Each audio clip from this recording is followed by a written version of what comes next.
ఐబొమ్మ గత కొన్ని రోజులుగా మనం చూస్తున్నాం. ఈ ఐబొమ్మ గురించి పబ్లిక్‌లోని ఎంత పాజిటివిటీ పెరిగిందో మనం చూస్తున్నాం. అయితే రవిని అరెస్ట్ చేసిన దానికి పబ్లిక్ రియాక్షన్స్ కూడా అసలు సినిమా ఇండస్ట్రీ వాళ్ళ వల్లే కదా మేము ఈ విధంగా పైరసీ చూడాల్సొస్తుంది.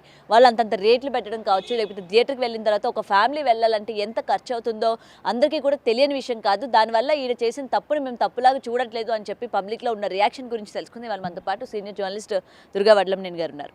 మ్యామ్ నమస్తే. సో ముఖ్యంగా ఐబొమ్మ రవిని అరెస్ట్ చేసిన తర్వాత ఇండస్ట్రీ అంతా కూడా దీనికి అప్రిషియేట్ చేస్తోంది. ముఖ్యంగా తెలంగాణ డిపార్ట్మెంట్ని కావచ్చు వీళ్ళందరినీ. అయితే పబ్లిక్లోకి వచ్చేసరికి ఒక ఫ్యామిలీ సినిమాకి వెళ్ళాలన్నా లేకపోతే ఒక ఫ్యామిలీ మొత్తం కూడా పెట్టాల్సిన డబ్బుని మేము ఏదైతే ఉందో దాన్ని మీరు ఎందుకు పరిగణలోకి తీసుకోవట్లేదు, మీరు అంతంత ఖర్చులు పెడతా ఉన్నారు కాబట్టి మేము ఈ విధంగా పైరసీ చూడడానికి ఇంట్రెస్ట్ చూపిస్తున్నాము. ఇంతకుముందు థియేటర్స్కి వెళ్ళాము, ఇంతకుముందు కూడా పైరసీ ఉంది కానీ మేము థియేటర్స్కి రాలేదా, మరి ఈరోజు మేము రాకపోవడానికి రీజన్ ఏంటి అన్న దానిపైన మీరు ఎందుకు ఆలోచించట్లేదు అని చెప్పి పబ్లిక్లో వస్తున్న వ్యతిరేకత ఇది. సో దీని గురించి ఏం చెప్తారు? ఇప్పుడు రవి గారిని అరెస్ట్ చేశారు, కరెక్టేనండి. అతను తప్పు చేశాడు, దాన్ని ఎవడు కాదని అంటల్లా, అది సమర్థించాం మనం. కానీ రవి తప్పు చేసినట్టుగా మరి చూసిన వాళ్ళు తప్పు చేసినట్టేగా. మరి చూసిన వాళ్ళని ఏమంటారు, మీరు ఏం చేస్తారు? అంటే ఒక తప్పుకి రెండు పక్కల బాధ్యత ఉంటుంది. ఇప్పుడు రెండు చేతులు కలిస్తేనే కదా మనం ఏమంటాము, చప్పట్లు వస్తాయి అంటాము, అట్లా. అయితే రవి విషయంలో మీరు అన్నట్టుగా మద్దతు చాలా పెరుగుతోంది. ఇప్పుడు నేనేమంటానంటే, నేను నిన్న కూడా చెప్పాను, ఇవాళ కూడా చెప్తున్నాను, రవి లాంటి వ్యక్తుల తెలివిని మీరు బాగా ఉపయోగించుకోండి. ఇప్పుడు సజ్జనార్ గారు లాంటి వాళ్ళు ఆలోచించాలి దీని మీద. ముఖ్యంగా సినిమా ఇండస్ట్రీ ఆలోచించాలి. ఇవాళ అందరూ ప్రెస్ మీట్ పెట్టారు వెంటనే, ఇవాళ రాజమౌళి గారు కూడా మాట్లాడారు. కానీ నేను అనేది ఏంటంటే, ఇవాళ ఇండస్ట్రీకి ఒక కష్టం అనేసరికి ప్రభుత్వం స్పందిస్తుందా అని ప్రజలు అడుగుతున్నారు. అంటే పెద్ద పెద్ద వాళ్ళు ఉంటారు, బాగా రిచ్ పీపుల్ వాళ్ళు, అంటే వాళ్ళకి ఒక కష్టం వస్తే మీరు వెంటనే స్పందిస్తున్నారు. సామాన్యులకు అలా స్పందిస్తున్నారా? వాళ్ళు అడగగానే ఇప్పుడు వెంటనే అయిపోయిందా లేదా? ఇప్పుడు ఐబొమ్మ ఇమ్మడి రవి గారిని పట్టుకున్నారా లేదా? మరి వాళ్ళకే ఎందుకు అట్లా చేస్తున్నారు మీరు అనేది వాళ్ళ ఒక ప్రశ్న.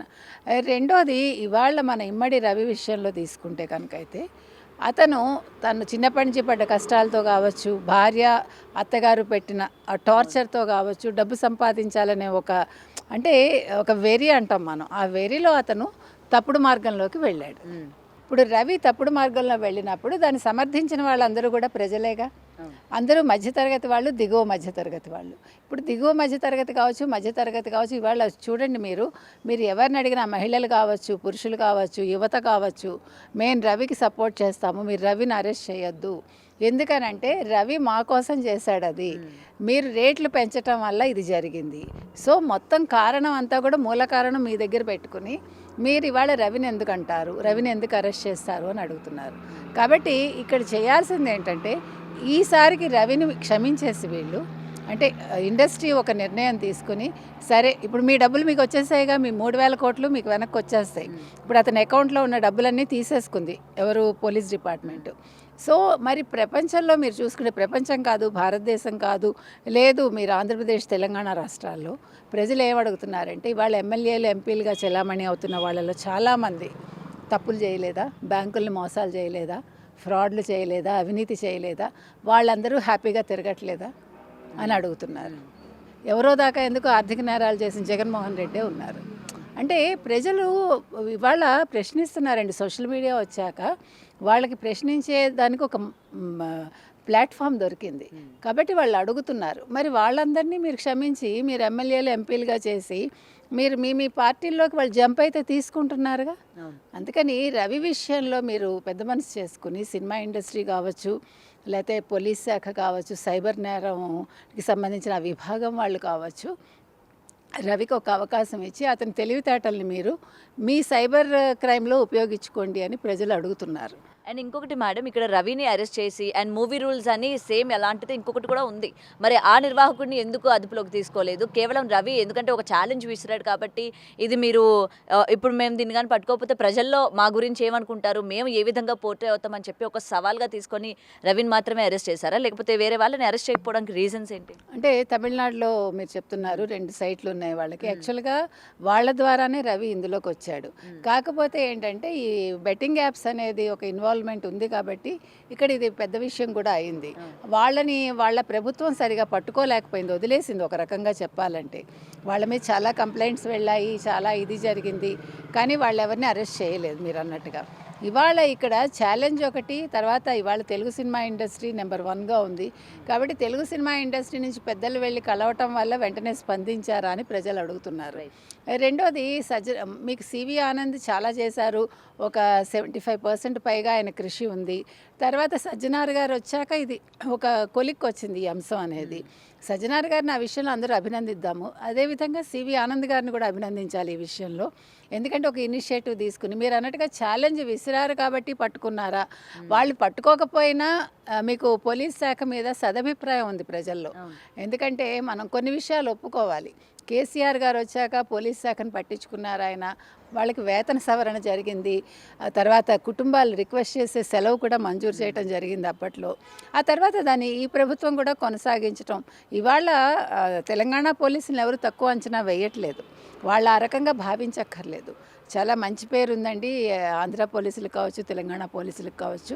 కాబట్టి సజ్జనార్ గారి గురించి అందరికీ తెలుసు, ఆయన ఎంత బాగా ఏ అంశాన్ని అంటే ఏదైనా ఒక కేసు టేకప్ చేస్తే ఏ రకంగా చేస్తారని. కాబట్టి ఆ రకంగా ఆయన తీసుకోక్కర్లేదు.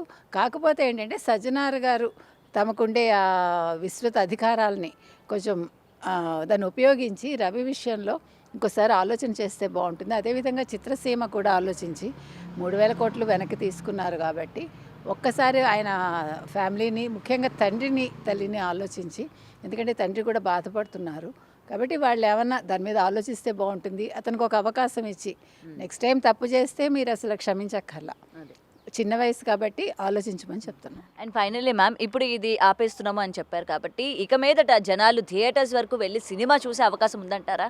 ఎందుకంటే కేవలం దీనివల్లనే జనాలు సినిమాలో చూడడానికి థియేటర్ వరకు రాలేకపోతున్నారు అని ఏదైతే వాళ్ళు వాదన వినిపించారో, ఇప్పుడు ఇది ఆగిపోయిన తర్వాత కొత్త సినిమా చూడాలి, ఇప్పుడు ఐబొమ్మ కూడా లేదు, లేకపోతే ఇలాంటి వెబ్సైట్స్ లేవు కాబట్టి కంపల్సరీగా ముఖ్యంగా సినిమా ప్రియులు ఉంటారు, వెళ్ళి చూడాలి అన్న వాళ్ళలోని అసలు ఆ ఉత్సాహం కానీ అది వస్తుందంటారా? కష్టం అండి. ఇప్పుడు ఏదో గివ్ అండ్ టేక్ పాలసీలో సినిమా ఇండస్ట్రీ పొలిటీషియన్స్ ఉన్నారు, అది కాదు కదా. ప్రజల్ని పట్టించుకోవాలి మీరు. ఇప్పుడు మీరు ఇవాళ ఐబొమ్మ లేదు కాబట్టి వీళ్ళు సినిమా థియేటర్స్కి వచ్చేస్తారు, వేలకు వేలు ఖర్చు పెట్టి వీళ్ళు సినిమాలు తీస్తారు అనుకోక్కర్లా. ఇప్పుడు వాళ్ళు ఖర్చు పెట్టే స్థితిలో లేరు కాబట్టే వాళ్ళు ఐబొమ్మ చూస్తున్నారు. వాళ్ళు ఖర్చు పెట్టే స్థితిలో ఉంటే వాళ్ళు థియేటర్స్కి అప్పుడే వచ్చేవాళ్ళు, ఐబొమ్మ చూడరు. వాళ్ళు తప్పుడు మార్గంలో చూడాలని అనుకోరు. కాబట్టి వాళ్ళు ఐబొమ్మ లేకపోయినా రారండి, ఐబొమ్మ ఉన్నా రారు. వాళ్ళు ఎప్పుడు థియేటర్లో అంటే సినిమా వెళ్ళిపోయాక ఎప్పుడైతే ఓటీటీలో కూడా చాలామంది చూడాలి చెప్పాలంటే, వాళ్ళు ఎప్పుడైతే ఛానల్స్లో వస్తాయో అప్పుడే చూడడానికి ఇష్టపడతారు కూడా. ఓకే, సో దీనివల్ల ఏం ఎఫెక్ట్ ఉండదండి? పెద్దగా ఎఫెక్ట్ ఉండదు, కొద్దిగా ఉండొచ్చు అంతే. మరీ వాళ్ళు అనుకున్నట్టు 100% అయితే ఉండదండి, మేబీ ఒక 20-25% ఉండొచ్చు అంతే. Thank you ma'am. For more videos like this, subscribe Big TV channel.